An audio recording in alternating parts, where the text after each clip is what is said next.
Hello everyone, రండి English నేర్చుకుందాం. Let's learn English. Friends, నేను చేస్తున్న ఈ వీడియోస్ కనుక మీకు ఏమాత్రమన్నా యూజ్ అవుతున్నాయి, కొంచెమన్నా ఇన్ఫర్మేటివ్గా అనిపిస్తున్నాయి అని మీకు అనిపిస్తే ప్లీజ్ వీడియోని లైక్ చేసి ఛానల్ని సబ్స్క్రైబ్ చేసుకోండి. మీరు చేసే ఒక్క లైక్ అండ్ సబ్స్క్రిప్షన్ అండ్ కింద పెట్టే ఒక మంచి కామెంట్ నాకు ఇంకా మంచి వీడియోస్ చేయడానికి motivation. So friends, if you like the video please do like, share and subscribe to my YouTube channel. So ఇంకా లేట్ చేయకుండా let's dive into the video. Previous వీడియోలో అడిగిన GK question, where is green rose found? Answer వచ్చేసి Japan. మరి ఇవాల్టి GK question, when one eye of which creature gets damaged another eye comes in? Answer కింద comment సెక్షన్లో comment చేసి చెప్పండి. First sentence of this video, helmet లేకుండా bike నడపకు. ఈ సెంటెన్స్ని మనం ఇంగ్లీష్లో ఎలా చెప్పాలి అంటే, do not ride a bike without a helmet. Do not ride a bike without a helmet అంటే హెల్మెట్ లేకుండా బైక్ నడపకు అని అర్థం. మరి ఈ సెంటెన్స్కి సంబంధించినటువంటి ఎగ్జాంపుల్ సెంటెన్సెస్ ఇప్పుడు చూద్దాం. First one, if you ride a bike without a helmet you will be fined. If you ride a bike without a helmet you will be fined అంటే నువ్వు హెల్మెట్ లేకుండా బైక్ కనుక నడిపితే నీకు ఫైన్ పడుతుంది అని అర్థం.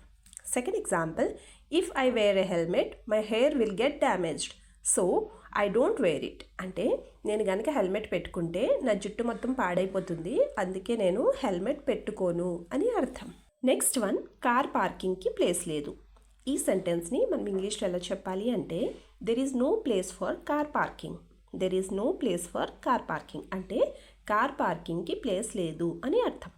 మరి ఈ సెంటెన్స్కి సంబంధించిన ఎగ్జాంపుల్ సెంటెన్సెస్ ఇప్పుడు చూద్దాం. First one, I can drive a car but not so good at parking. I can drive a car but not so good at parking అంటే నేను కార్ నడపగలను కానీ పార్కింగ్ నేను మంచిగా చేయలేను, సరిగ్గా పార్కింగ్ చేయలేను అని అర్థం. Second example, while pulling the car out of the parking lot I hit the bike. లేదా while taking the car out of the parking lot I hit the bike అంటే నేను పార్కింగ్ నుంచి కార్ బయటికి తీసేటప్పుడు నేను బైక్ని కొట్టేశాను అని అర్థం. లేదా బైక్కి తగిలేసింది అని అర్థం. నెక్స్ట్ వన్, అంత దూరం నేను నడపలేను. ఈ సెంటెన్స్ని మనం ఇంగ్లీష్లో ఎలా చెప్పాలి అంటే, I can't drive that far. I can't drive that far అంటే అంత దూరం నేను నడపలేను అని అర్థం. మరి ఈ సెంటెన్స్కి సంబంధించిన ఎగ్జాంపుల్ సెంటెన్సెస్ ఇప్పుడు చూద్దాం. First one, if I ride a bike for a long distance I get back pain అంటే నేను అంత దూరం కనుక బైక్ నడిపితే నాకు వెన్నునొప్పి వస్తుంది అని అర్థం. Second example, I can't drive that far so let's go by train. I can't drive that far so let's go by train అంటే నేను అంత దూరం డ్రైవ్ చేయలేను, సో మనం ట్రైన్లో వెళ్దాం అని అర్థం.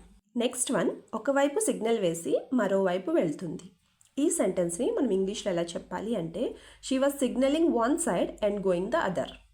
She was signalling one side and going the other అంటే ఒకవైపు సిగ్నల్ వేసి మరోవైపు వెళ్తుంది అని అర్థం.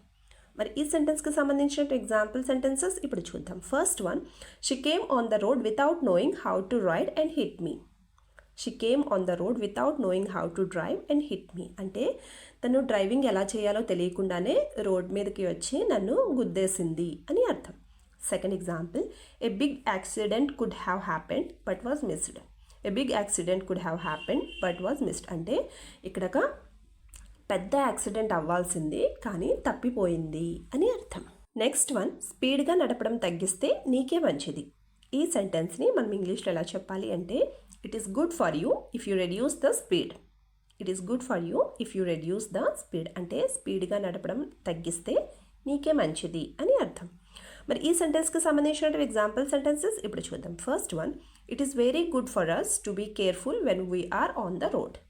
It is very good for us to be careful when we are on the road అంటే మనం రోడ్ మీద వెళ్ళేటప్పుడు జాగ్రత్తగా ఉండడం మనకే మంచిది అని అర్థం.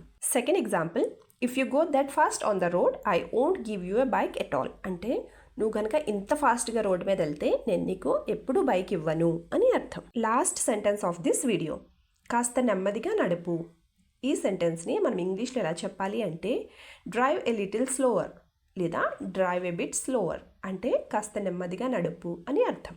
మరి ఈ సెంటెన్స్కి సంబంధించిన ఎగ్జాంపుల్ సెంటెన్సెస్ ఇప్పుడు చూద్దాం. First one, if you are driving that fast I'm scared so slow down a bit అంటే నువ్వు కనుక ఇంత ఫాస్ట్ నడిపితే నాకు భయం వేస్తుంది, సో కొంచెం నెమ్మదిగా నడుపు అని అర్థం. Second example, I'm running out of time, so ride the bike a bit faster. I'm running out of time, so ride the bike a bit faster అంటే నాకు టైం అయిపోతుంది, బైక్ని కొంచెం స్పీడ్గా నడుపు లేదా తొందరగా నడుపు అని అర్థం.